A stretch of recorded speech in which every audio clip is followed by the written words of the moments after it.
Okay guys, really quickly before this video start, I just wanted to say that AC was on in the video, so it's kind of hard to hear, but you're just gonna have to listen very closely as we talk.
Impossible.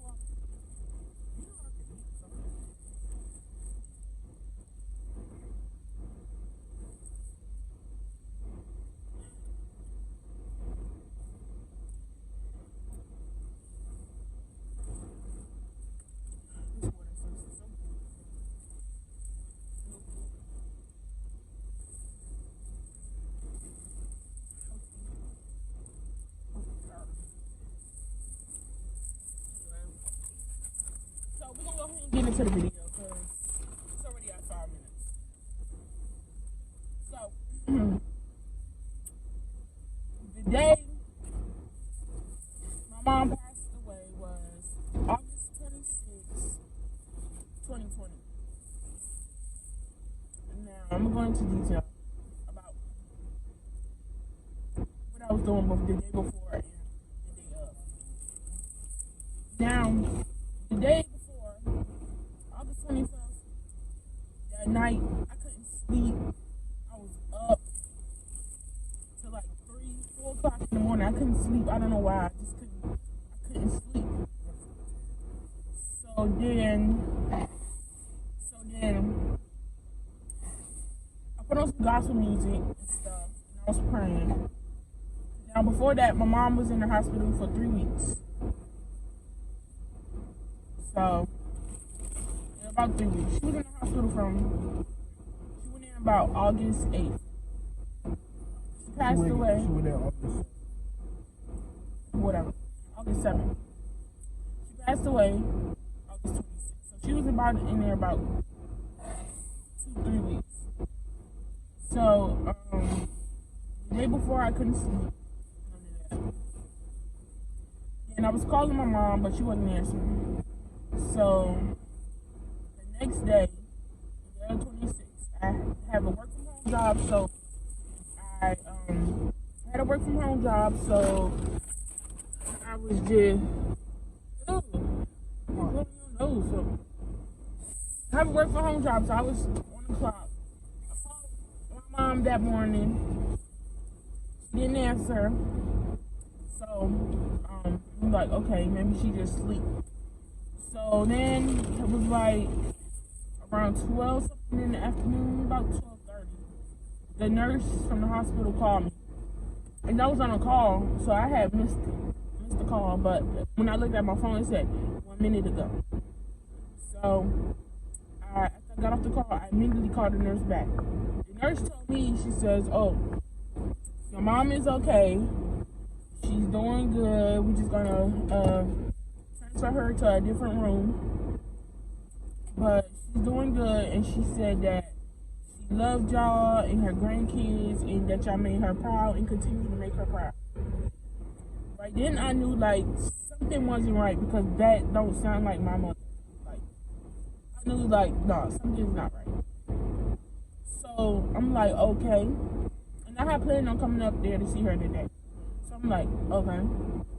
But in my mind, I knew, I'm like, something wasn't right. And the nurse was like, your mother saw you calling her, and she was like, that's Nita. She was like, and I was like, I told her, yeah. I said, well, she'll call back. But after the nurse told me that, they were moving her to another room. So I said, okay. As soon as the nurse hung up the phone with me, like, literally, soon the nurse hung up, boom, my sister called me. Like a couple seconds later, and told me that they was doing CPR on my mother. So I'm like, what? The nurse just got off the phone with me, telling me everything was good. And then Jasmine was like, they doing CPR on my mother, on mommy. So I was like, so I called the nurse back. I was like, what's going on? You told me that everything was good, and my mama was okay. Like, what's going on? And I said, my sister just told me they're doing CPR on my mother. So she said, hold on, let me go check. Don't worry, let me go check. So she went and checked, and she came back, and she was like, yeah, they are doing CPR on your mother. Come up to the hospital quickly, but drive safe. So I said, okay. So I came up to the hospital. When I got off the phone, I was crying, and I was praying and stuff. So after my cousin came and got the kids, I went up to the hospital. The nurse told me, she said, hold on, because I'm about to go, I'm going to walk up there with you, because something told me to walk up there with you. I'm like, okay. And the nurse, while we in the elevator going up the stairs, going up to the floor, my mother was the one. The nurse trying to talk to me, and I'm like, you know, like in my mind, I'm like, I'm really not caring what the nurse saying. Like, she's trying to say like, how your day going, stuff like that. And then in my mind, I'm like, I really don't care. The only thing I have on my mind is my mother. So, and I'm trying to just ignore the nurse. I'm like, it's good, okay, it's good, it's all right. So then I'm walking down the hallway after we get off the elevator. I'm walking down the hallway, and I see a whole bunch of doctors and nurses in the hall. And I seen this doctor, his white dude. He was bringing the machine out of my mother's room, and he was like, sorry that I had to meet you under these circumstances. And I was like, under what circumstances? And in my mind, I still had hopes that my mother was still alive. So I'm like, what is he talking about? So as I'm walking up to the room, I push past the doctors and the nurses to get in the room. And that's the first thing I see when I walk in the room. I see the chaplain lady. So I'm like, when you go inside a hospital and you see a chaplain lady, you know it's not good. So first thing I see is the chaplain lady. Then I look over and I see my mother, and I see my sister, and I see another lady. And I ran to my mother, and I was calling her, like, Mom, but she wasn't answering. And I was just like, Mom. I kept calling her, but she wasn't answering. So then that's when I looked at Jazz, and I was crying and stuff. And then I looked at my sister. I said, is she gone? And my sister said, yeah.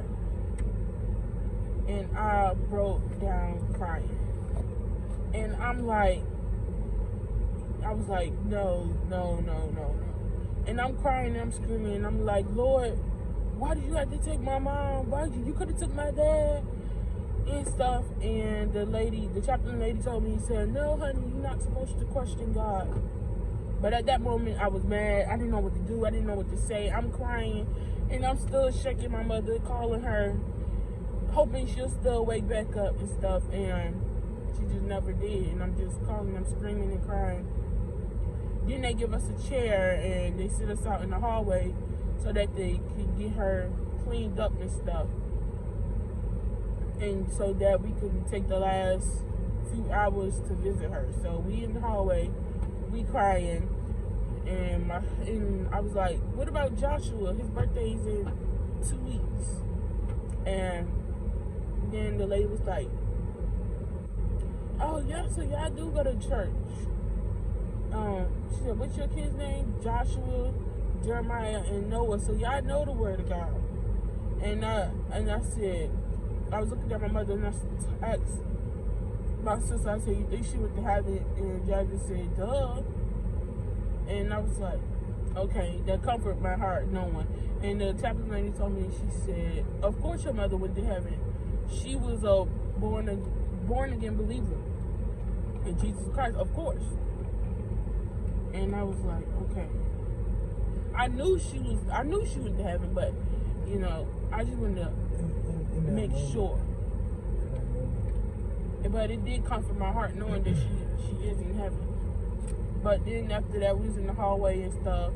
And then, like, we got time, after they clean her up, we got time to go inside the room and visit her for hours and hours. I was in there for about 1 something to like 6 something that night. 1 p.m. to like 6 p.m. till they kicked us out. But yeah. Then after that, I went home that night, and I bawled my eyes out crying every day, every night. It started off like I'm still dealing with depression behind it, but like at first it was really, really worse than what it was. Like I'm much better now, but at the beginning it was way worse. Like I was dealing with a lot. Like I wasn't eating, I was losing weight. Now I got to the point where I'm like smoking every day. I smoke black and milds. I smoke about 2 boxes every day. If it's 2 boxes, it's 5 in each pack. So I smoke about 10 black and milds each day.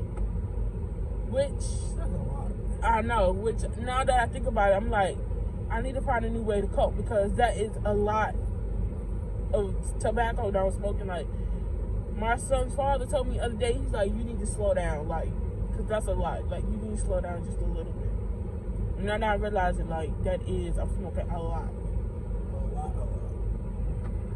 I started smoking other stuff, you know, just trying to get, like, I have my days when, like, I don't want to be bothered with nobody. I pop off on people for different reasons. I have attitudes. I'm one of them for no reason. He lied. I'm one of them for no reason. He lied. But he always doing something. Either he calling me while I'm trying to sleep. He always doing something. But, like, I'm dealing with, it's better now, much better now, but it was at one point in time, when it first happened, I was, like, really down in the dump. Like, it was depressing. But now you want to tell me your story. And when the day you found out Mommy passed, what did you do? So the night before she passed, okay, let's backtrack a couple of weeks. August 9th, the day after she went in, because I was already depressed about something that happened, and it was just building on. So I stole her car, and I went to the pier to try to like let go, and like to just free my mind and stuff. So I didn't really like I wasn't in the right mindset, kind of. So I stole her car, went to the pier, and on the way back I was like, nah, I can't do this. So I took a right turn, and I seen a tree, and I tried to off myself. I did. You know that is not what happened. That is what happened. He stole my mother's car and crashed it into the tree. And I will insert pictures on the screen. Alright, insert them. Okay. I will. Man. But it was a suicide attempt. Out of all realness, it was. So fast forward maybe what 2-3 weeks. I was asleep. I remember I was asleep, and I had talked. I talked to our mother the day before she had passed. Who's that?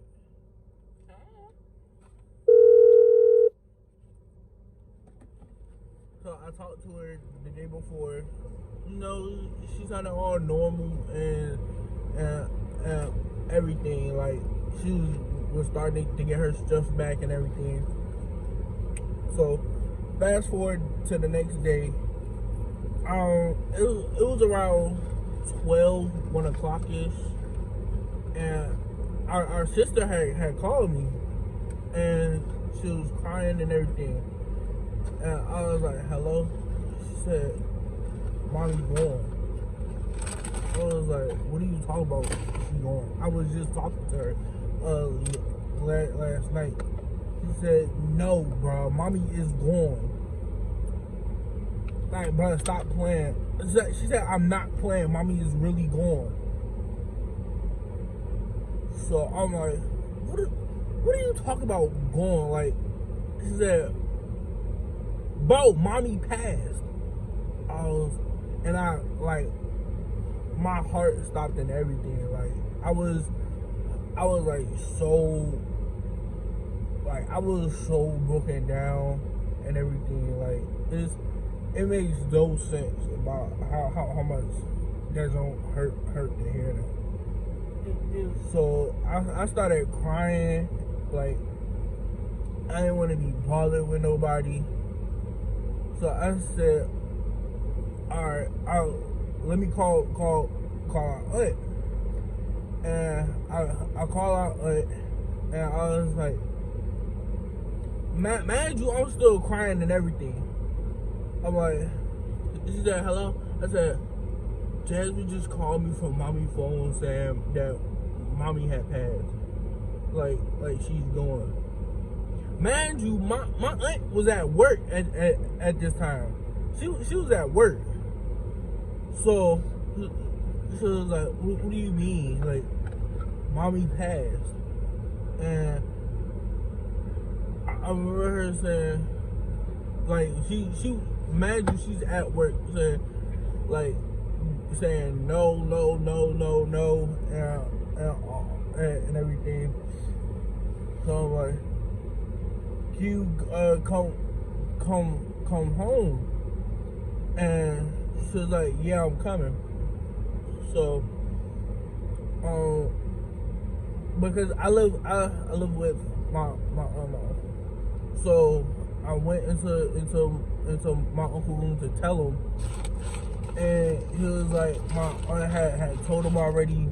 You know, he was trying to comfort me and stuff, but I like at that moment I didn't. I'm not gonna say I didn't want it, but like, I didn't want comfort. Like it didn't feel right. Like to this day, it still don't feel that like she's actually on to me personally. But so I'm sitting there, I'm crying and stuff, and he like, don't worry about it. She's not in no more pain. She's not suffering no more. Like it's still like it still hurt like a lot. So fast forward to a couple of days later, mind you, I had just came home the week before she passed. I was in a mental hospital or mental facility. I don't care. But because I was dealing with and still dealing with a bunch of stuff my own self, and that really added on to it. Excuse me. So I had got home that weekend. Actually, wait, was it that weekend? No, it was, I don't know, but I remember because I was supposed to go and see my doctor that same day, and I didn't go. So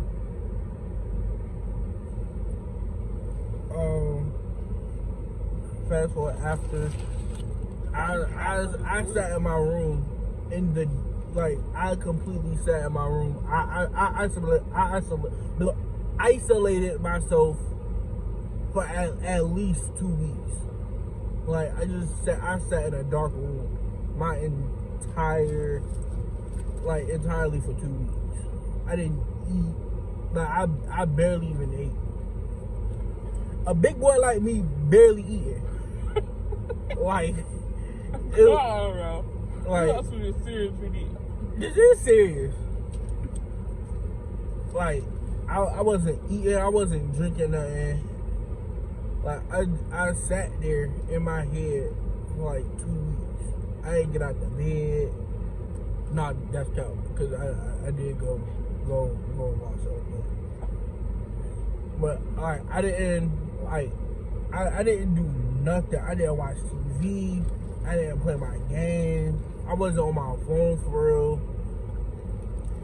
Like it hurt. Like it hurted so much, bro. But I did.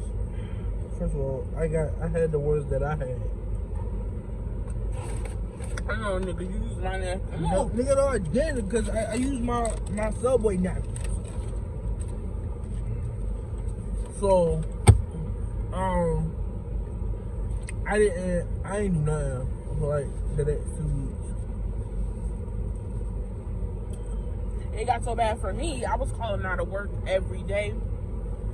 When I was on the phone, because I have a work from home job, I was working for Amazon, work from home, and when you take like calls to customers and stuff, you gotta talk to them.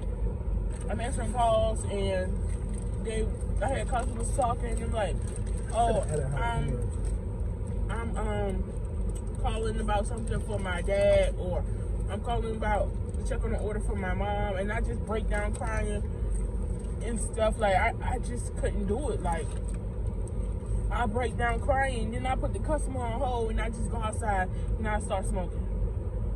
Like it got that bad. Like I just couldn't do it. I was sitting there and like missed call status. Like I'll let the phone ring and I won't answer it.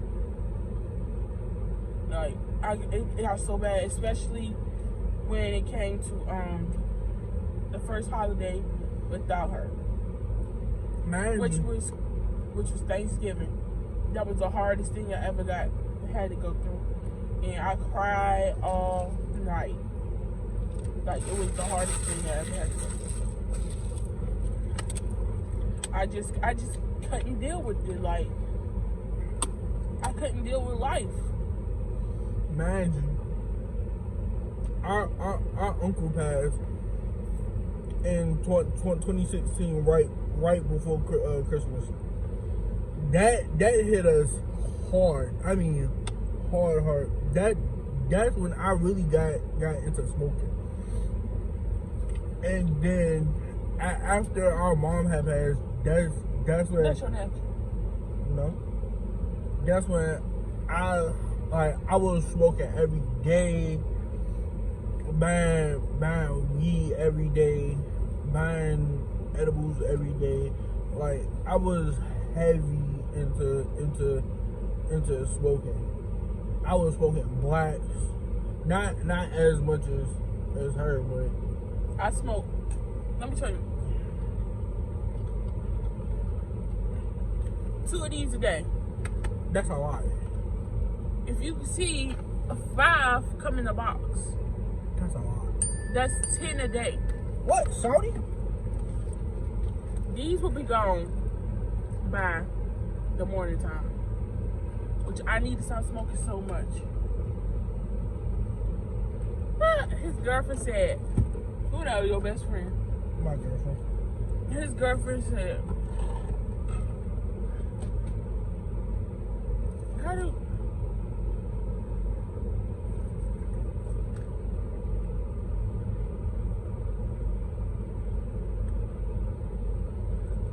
his girlfriend said, you and your sister look alike. They can't see Everybody, that. just like you. Really? Everybody always say that. He looks like me because I'm the oldest. Out of him, my sister is the oldest. Out of Our sister, nigga? my sister is what? 25. 26. She's 25. She'll be 26 in December. I'm 24. He's 20. So it's a 4-year. I know my age. 4-year age gap between me and him, and a 2-year age gap between me and my sister, And a 6-year gap between me and my other sister. and a 6-year gap between them two. But out of me and my sister and my brother, like me and my sister, we best friends, and then me and my brother, we best friends. No cap. Like both of them is my best friends. She But is annoying. me and him is more closer, and then my other sister and him. Me and my other sister not as close as we is, but we are close. And I tried to get my sister to do the video with us, but she didn't want to. She don't want to be on camera. No, maybe she's just not ready. No, she said she didn't want to be on camera. Because I even asked her to do a truth or drink with me. Excuses. She didn't want to be on camera with us. I'm gonna finish this sword.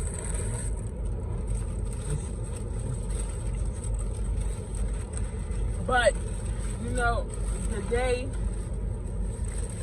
like, I was really going through it, but the day that, like, let's do her homework. no, the day that I, like, fully, like, Look down. like, told myself that, like, I really need to get over this. I'm gonna try harder, because, like, it was really affecting me, and it was affecting my son. And I told why is you slurping? So nasty. And I told myself I really need to get over this. But, like, I was to the point, like, I was breaking out, I was crying, I was depressed. But I seen my mother, and this is no lie. This is the truth. I put this on my kids. I put this on my life. And what day was it? It was, because I was working at my second work from home job. I was working at Continuum. I was working at my second work from home job. And it was about November. Yeah, it was like November. You got answering for me? No. It was like November. And it was like 2 o'clock in the morning. Now, my kids were asleep. They were asleep. My sister was asleep. My nephew was asleep. Everybody was asleep. You weren't there. Everybody was asleep in my house. And so I went to the bathroom around 2 something in the morning. Now, mind you, everybody was asleep. So around, like, I was in the bathroom crying and stuff. Then, like, about 30 minutes later, I hear my son, my youngest son, I hear him laughing and talking and playing in the room. I'm like, what is he doing up at 2 o'clock in the morning when he was just asleep when I went in the room?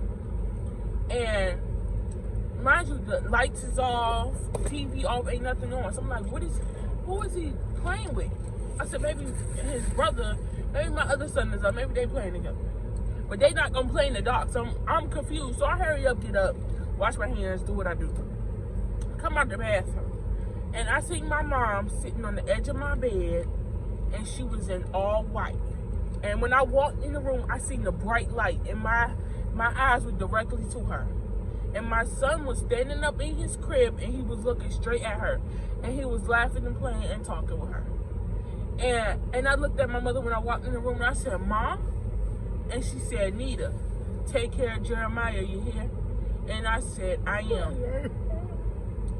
I said, I am. And then I got in the bed, and I put the covers over me, and I fell asleep. And I cried myself to sleep. And Joshua was just standing there, and he was playing, and he was laughing and talking to his grandmother. And then after that, I woke up the next morning, and I looked around, but she was gone. And I woke up, and I told my son, I said, we saw Grandma last night. And Joshua woke up happy, and I woke up happy. And I went and told my sister where I had saw and stuff like that. And, like, I had a good day that day. And ever since that day, every time I showed my son Joshua a picture, because he was only 11 months when she passed away.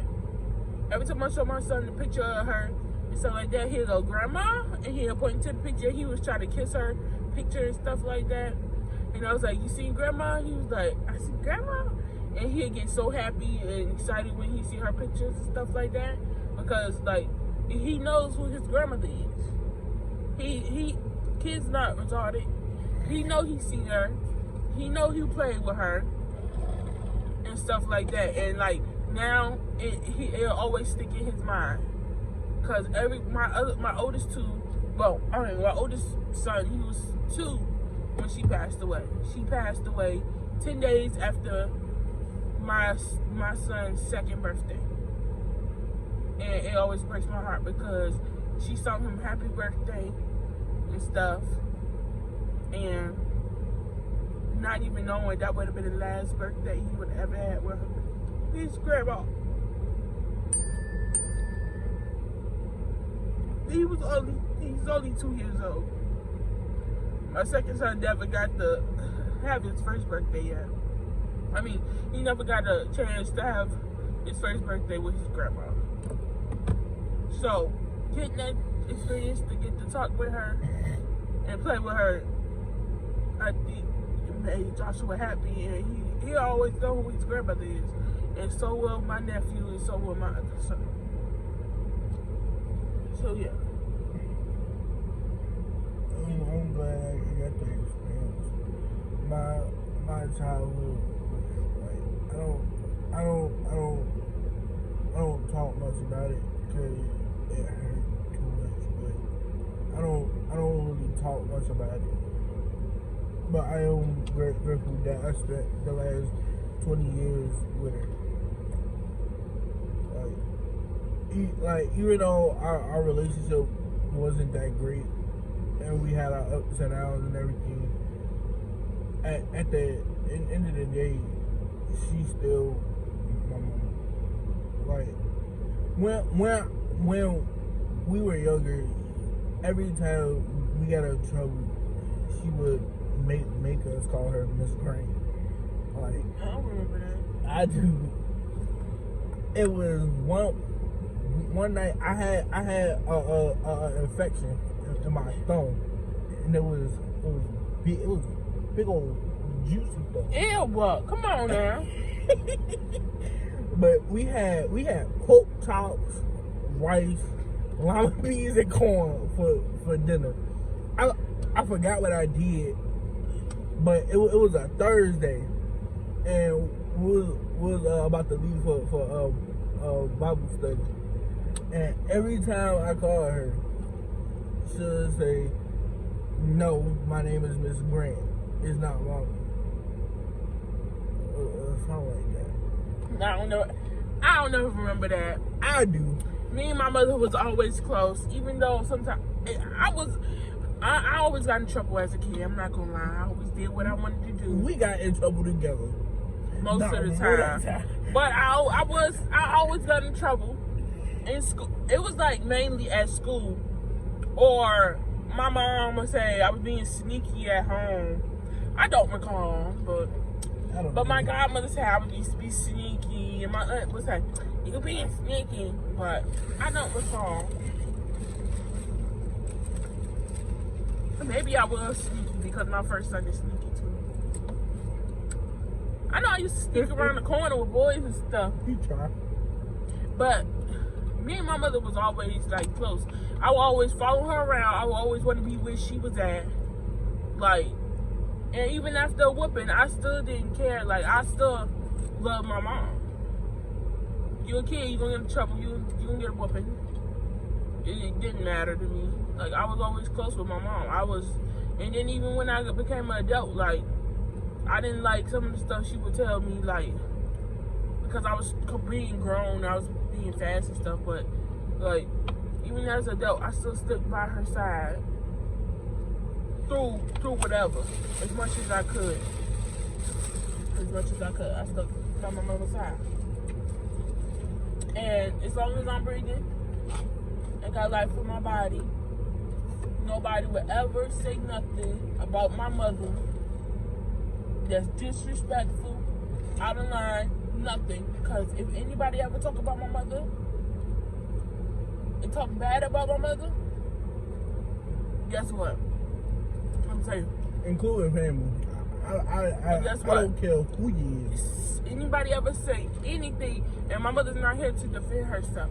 Anybody ever say anything bad about my mother, guess what? You get punched in your face. You get more than that, because that's what I got. I got something for you. Period. I got something. I love my mom. I'll forever love my mom. She's forever in my heart. She's watching over us and the family every single day. Her grandkids miss her all the time. We miss her all the time. But we know that she's in a better place and she's not hurting. And she's with her mom. She got her brother up there. She got pastor, pop. It's a lot of church family and family up there. She got her great grandmother. You know, it's a lot of people up there in heaven that she got. So she good. And I know she good. And it comforts my heart knowing that she's good. but we still miss her. That'll never change. Ever. I see this.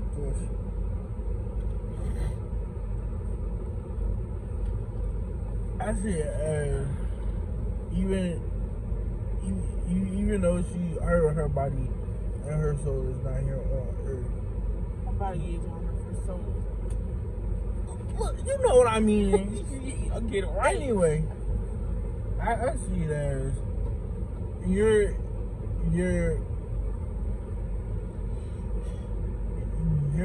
never gonna be forgotten. Like I had this tank customized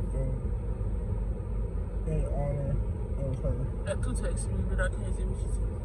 Okay. You said you okay.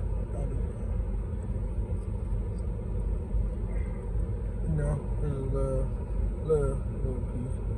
Yep, that's her. That's me. And I feel like I'm not gonna lie. I thought I seen her one time, but my window was open and the moon had shined in on everything, which I was completely mad about. But it's not a day that go by that I don't think about her. Like this one time, I was. And so what? The video getting to 40 minutes. You don't want to be that long. So I was having a anxiety attack, and my best friend Maya was like, okay. I told her that I didn't know what she was proud of me for. Because me personally, I was the bad kid out of all three of us. I was the demon child. He stressed her out, like, and anytime I tried to help him put my 2 cents in it, yo, stay out of it. I'm like, okay. Like, just trying to help. Even though I was bad, I do have remorse of growing up bad, but it is what it is. You can't change the past. You can only change the future. Mm-hmm. But not a day goes by that I don't think about her. Like I still go to her Facebook page and scroll through her photos and videos just to hear her voice. Yep. Like it is no joke. Like I miss her every single day. It's crazy. But thank you for watching this video. Like, comment, subscribe. Hopefully she be my channel. I'm gonna put his channel down in the description so y'all can make sure y'all subscribe to my twin. And I'm gonna be posting more videos soon. I'm gonna be posting more videos soon, so stay tuned. You can share this video if you want. If not, that's cool too. Period. Just like, comment, and subscribe, and we'll see you next video.